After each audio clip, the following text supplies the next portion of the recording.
शिरपूर शहरातील निमझरी नाका परिसरात राम कॉम्प्लेक्सला अचानक आग लागल्याने परिसरात धावपळ उडाली।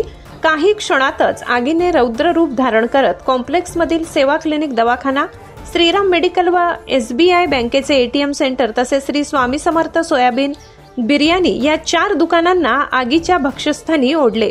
घटनेची माहिती मिळताच शिरपूर वरवाडे नगरपालिकेच्या अग्निशमन विभागाने तातडीने घटनास्थळी धाव घेतली। शर्थीचे प्रयत्न करून आग नियंत्रणात आणली।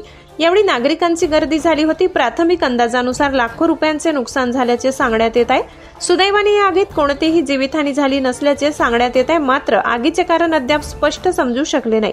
आपण पाहत रहा महाराष्ट्र मीडिया न्यूज 24 आवाज जनतेचा।